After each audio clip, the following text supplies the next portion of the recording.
cut my hair, but not the beard. I have a giant cold sore here. That just looks weird without the beard. I was just gonna wait. Well, yeah.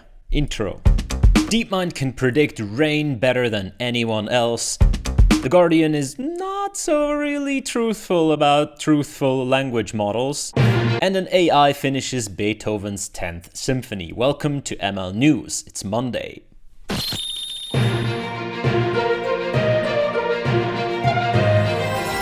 For centuries upon centuries, millennia upon millennia, humans have shaken their fist at the sky for the rain which they could not predict. But while the gods of the heavens curse us with the falling precipitation, the gods of the earth, namely DeepMind, have now blessed us with a system that can tell us when and where it's going to rain. DeepMind has been looking into what's called Nowcasting, which is an area of weather prediction that concerns just the next 1 to 2 hours. The reason being that apparently longer term forecasting can be done pretty accurately by sort of modeling the global weather, seeing how stuff moves, considering the physics and blah blah blah.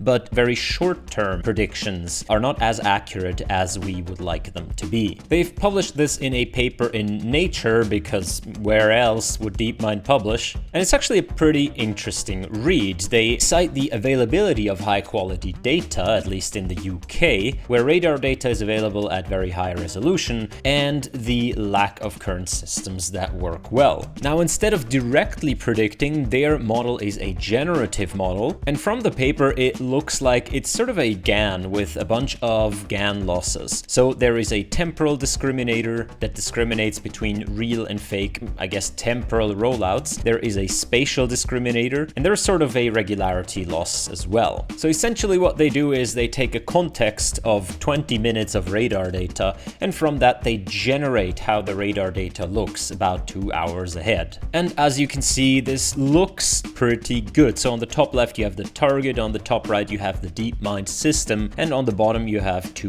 baselines. You can see that the DeepMind system is quite a bit more accurate, and not only is it more accurate as rated by the metrics and also by human climatologists or weather people, I don't know what exists in this case. And while the DeepMind system is more accurate in terms of metrics and in terms of humans rating it, DeepMind also advocates for a more impact-based metrics. For example, they highlight that the prediction of heavy precipitation at long lead times remains difficult for all approaches, and this is one of the crucial events that you would like to predict. So the paper advocates that maybe we should pay more attention to the things that actually impact such things as farming or air travel, or deciding whether or not you can hold an event outdoors. Along with the paper, they do provide the dataset and also a snapshot of the trained model. There's a collab where you can download the dataset and try out the model. So no longer do you need to have a wet head. Simply go here and see whether or not it's gonna rain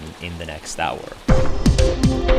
The Guardian has an opinion piece by John Naughton that says, "The truth about artificial intelligence, it isn't that honest. Tests of natural language processing models show that the bigger they are, the bigger liars they are. Should we be worried?" Now, isn't this exactly what I predicted? I reported on this in last ML News. I made even a dedicated video about this benchmark called TruthfulQA, which is where the authors create a dataset specifically designed to trick these language models, going as far as throwing out questions that the language models get right, and defining the word truthful in a way that if you answer complete garbage, it counts as truthful, and therefore the smaller models are better because they're just worse. Now, if you get the impression that one should mention these things when discussing this dataset, then you'd be right, and I advocated for the same thing. I said if someone gives this as an example of how bad large language models are,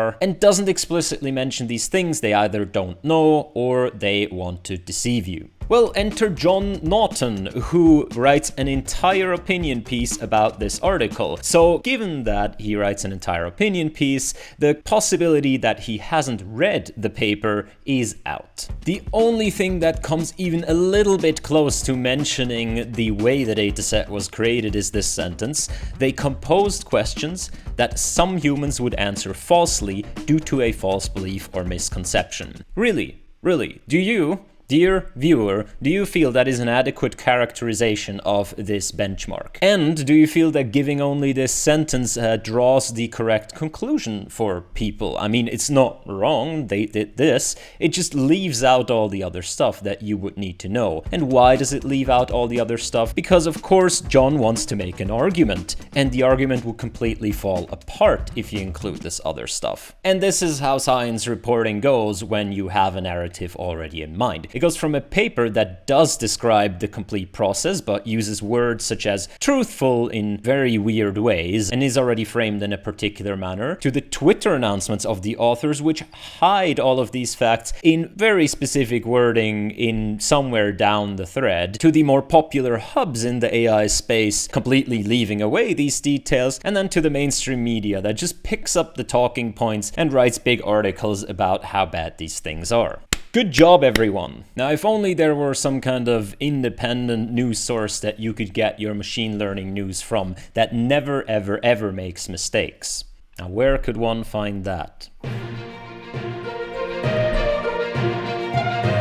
Moving on, there is an interesting new paper on Archive that's called Stochastic Training is Not Necessary for Generalization, that argues that if you tune full batch gradient correctly, and if you regularize correctly, and all of these kinds of things, then you can achieve the same performance with full batch gradient descent than you can with SGD. And this casts doubt on a lot of theoretical explanations of why neural networks generalize so well, because many of these rely on the stochasticity of SGD. It's long been believed that the stochasticity plays some kind of a role in the generalization capabilities, and at least in part, this paper provides evidence that this might not be fully the case. However, that being said, you do need to regularize the network, so you do need to bring some of the implicit regularization that SGD appears to do through stochasticity into the world of explicit regularization, if you don't want the stochasticity in there. This appears to be true with and without data augmentation, and the paper argues that the community has essentially just spent a long time optimizing stochastic optimizers and hyperparameters and hasn't put that much effort into full batch methods. If this is of interest to you, give this paper a read.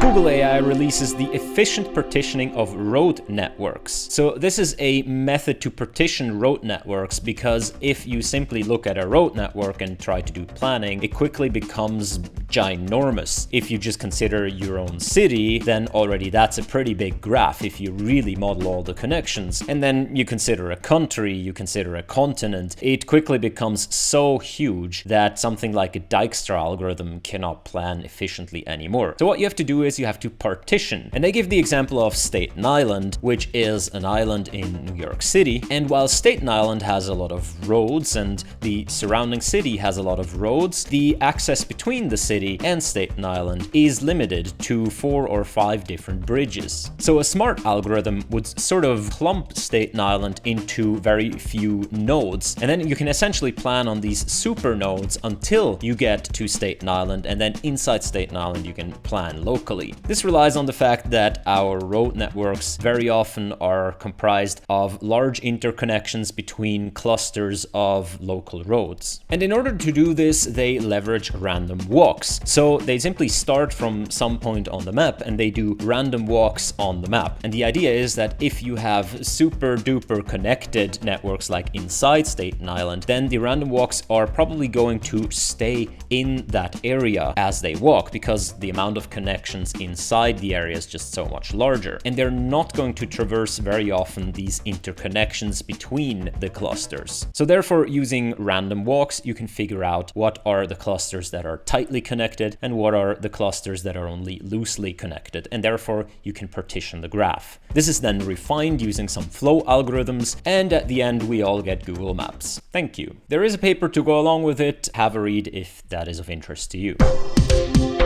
Facebook AI Research releases MiniHack, a new sandbox for open-ended reinforcement learning. This is an iteration on the NetHack learning environment, which we've reported previously is available. NetHack is this game where you're in a dungeon and you need to do certain things, battle certain things, and so on. And the cool thing is that it's entirely described in kind of an ASCII way. So on the left here, you see the way that players or level creators would design levels and then add items and certain effects to it. Now, the NetHack game is a very difficult game, and if you do reinforcement learning inside the game, there are a lot of tasks, there are a lot of things to do, and there's essentially just this one game. So MiniHack is an environment where you can create small parts of the game, different sub-levels, very simple tasks to test the individual abilities of agents. So you could, for example, make a mini level where it's just about avoiding obstacles, or you could make another mini level where it's simply about fighting opponents. So essentially it's a level editor for the NetHack learning environment. Pretty cool, give it a try. Baidu releases Plato XL, the world's first 11 billion parameter pre-trained dialogue generation model. Now, whenever you say the world's first, you just have to make whatever comes very specific, then you're always the world's first. Like, even if there were a 12 billion parameter pre-trained dialogue generation model, Plato XL would still be the world's first 11 billion parameter pre-trained dialogue generation model. However, this is really so far the biggest model that is specifically made for dialogue. It's available in English and Chinese, and it is specifically trained to do long dialogue that keeps the context alive of what's talked about. Also, Baidu says that they will release the source code together with the English model on GitHub soon. The next web news writes, Beethoven never finished his 10th symphony. Computer scientists just did. This is a description of how a team of computer scientists and music scholars went about finishing Beethoven's 10th symphony. So the 9th symphony concluded with the Ode to Joy, they said, but the 10th symphony is unfinished. There are some scribbles by Beethoven, some ideas, but it's by no means a finished piece of work. So the article details how the team went about recreating something that Beethoven might have written. And this is the important part to get right here. They do not claim that what they produce is Beethoven's 10th symphony as Beethoven would have written it. They say that this is, given the ideas, something that Beethoven might conceivably have come up with. Now, that being said, there is a lot of iterations here. There's a lot of hand engineering, of course. So rather than this being fully AI generated, so I would rather call it a computer-human collaboration to come up with something that plausibly could have happened had Beethoven lived for a bit longer. The article is fairly long, but it concludes with an excerpt from what these people created.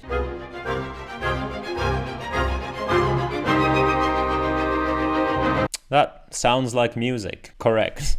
So it seems like a cool practical applications of some of the techniques. The combination of AI and art is more and more explored, and it's good to see that music is not an exception here.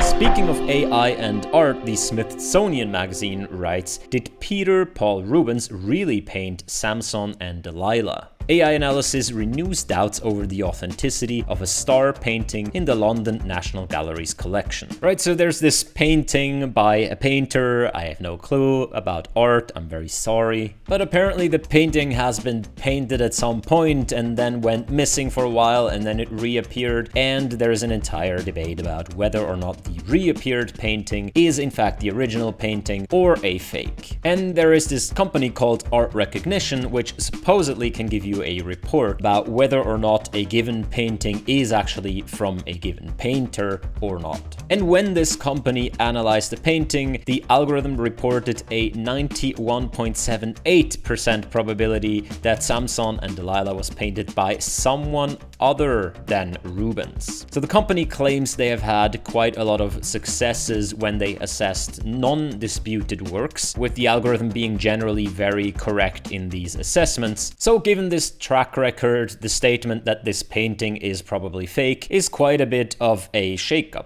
Now I have many questions about this. Like, why does this need 7 days to generate a report? Do these people actually go out and collect training data once you submit your thing? I don't know. Also, these systems gotta be like super duper vulnerable to something like adversarial examples. They give you like a certificate of authenticity. Now, I'm gonna guess this is like a CNN, and the CNN is trained on a bunch of paintings of that painter. Then you get some sort of a closeness estimate. Now, are there negative samples that this is trained at? Is this a one-class SVM? I don't know. I haven't actually found anything in the FAQ about how exactly this works. Apparently, the entire service is just digital, and you don't actually need the painting itself. And I know a lot of these scholars, they look at the paint strokes themselves and the thicknesses and x-rays and whatnot to determine if art is authentic or not. Now, I have no doubt that something like this might actually work, and might actually work better than human art experts can assess this. But at the same time, there are a lot of vulnerabilities in these systems, and I also wouldn't trust them. Now, would I trust them more than human experts?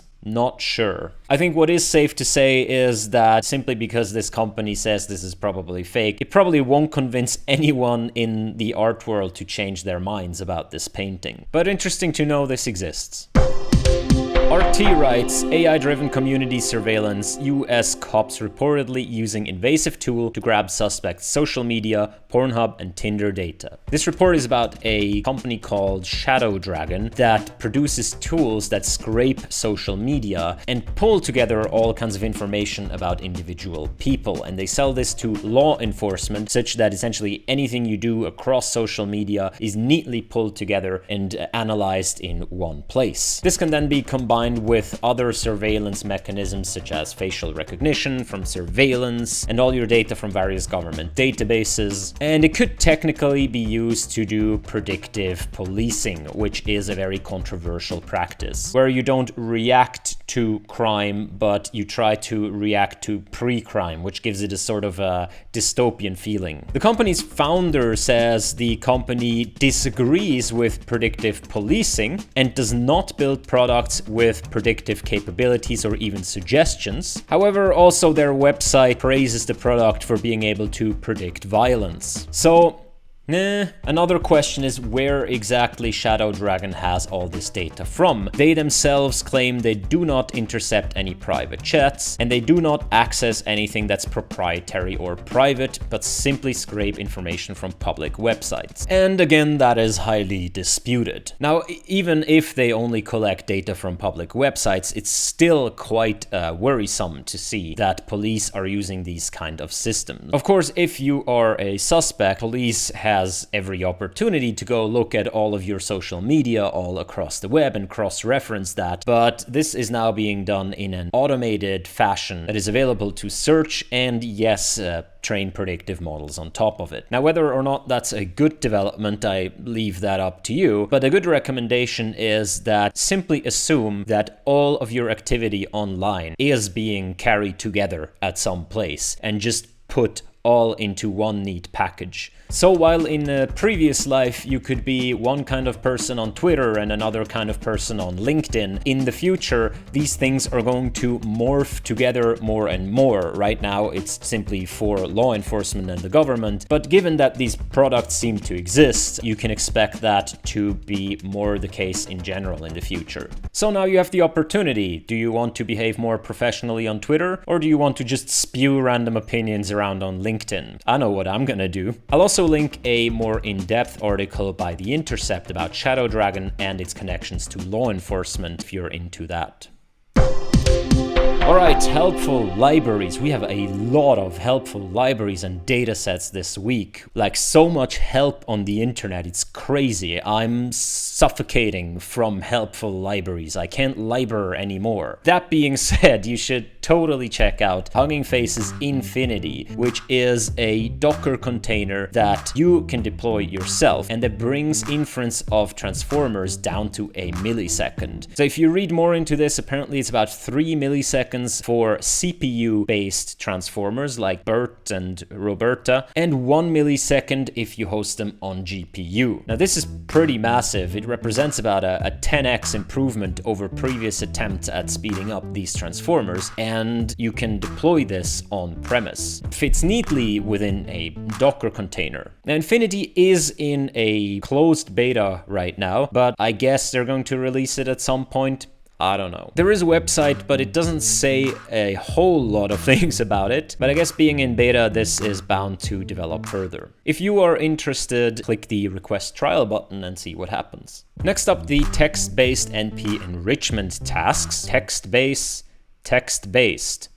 Not sure which one it is. I'm gonna guess text-based. So this is a dataset for NLP, and by that I mean rather how NLP used to be before deep learning, where every noun phrase is sort of annotated with all the possible cross-references that exist in the text. So for example, the sentence here, Iranian student protesters face expulsion, would be annotated in the following way. Iranian student protesters would be annotated at Amir Kabir University. It would also be annotated with against Ahmadinejad, and face expulsion would be annotated with expulsion of 54 students, expulsion by University Chancellor Ali Reza Rahai, or expulsion from Amir Kabir University. The goal of the dataset is to do these annotations exhaustively, which I'm gonna guess was a lot of work, but they do end up with 5,497 documents that are exhaustively annotated with all possible links between noun phrases in each document.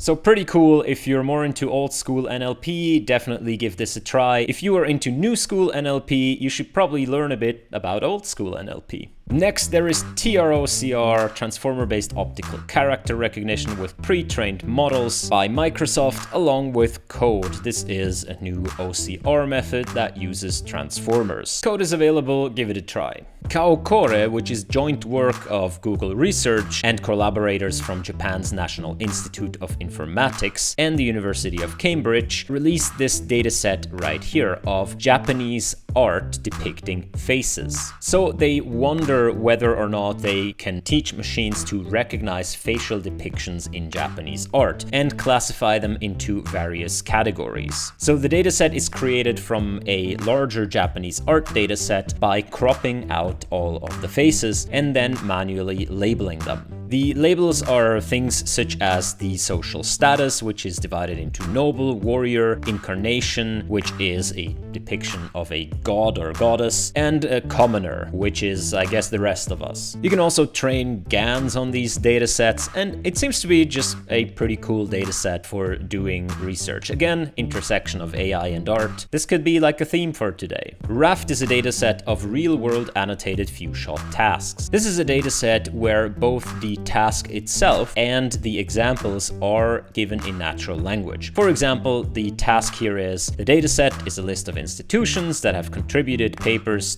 The goal is to classify these institutions into one of 3 categories: university, company, or research institute. 50 labeled examples are provided, and then there are a bunch of labeled examples, but not too many. Thus the name few-shot tasks. So this could be pretty cool because especially it has a lot of practical applications if you can specify the task in natural language and you don't need a whole lot of examples for the model to learn a task. A lot of new possibilities in applying NLP open up. There is a paper and a leaderboard if you want to give it a try. The next helpful thing is a dataset. Edgar dataset is a dataset of financial text. Edgar is a database where all the public companies have to send in their annual reports, and Edgar Corpus is a dataset of that. They do provide a script with which to mine the Edgar database, and they do train a set of word vectors, which for specific tasks in finance perform much better than standard glove word vectors. So if you ever wanted a corpus of a giant amount of text that says absolutely nothing important of any informational value, because all of these finance departments basically just cover their own behind,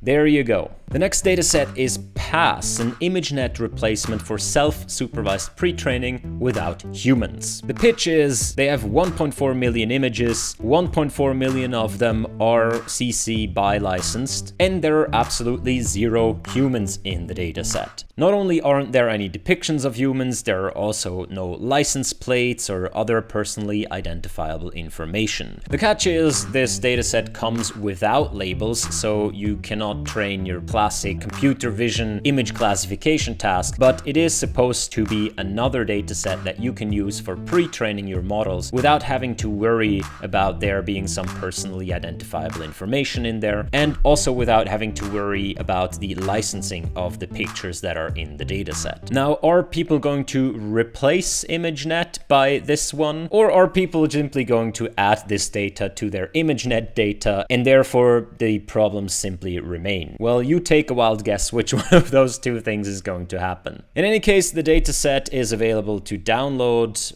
Have fun. And lastly, Torch data by PyTorch is a very unstable prototype, but it is primitives in order to build data loaders, in order to make data loading from various sources more effective. So if data loading is your bottleneck and the standard data loaders don't do the job, maybe give this a try. The APIs might break, but you know, that's life.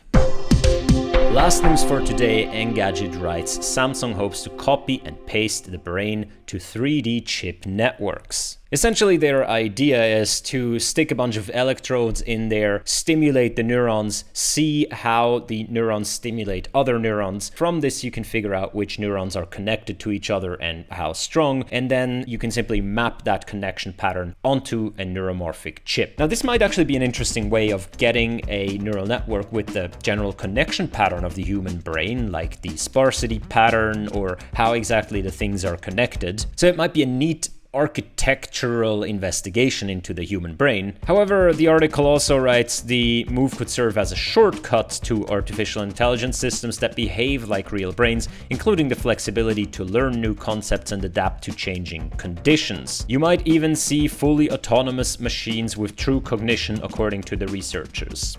Nah.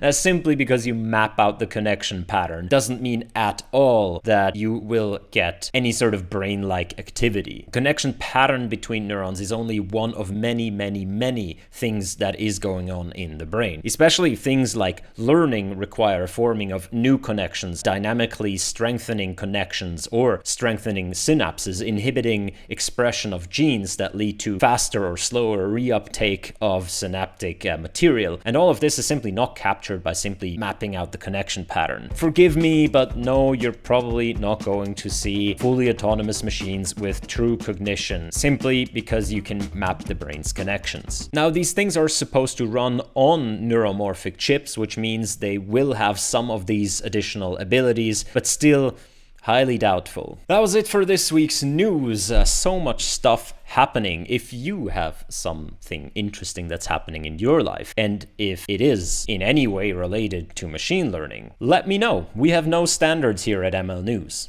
Anything goes. I'll see you next week.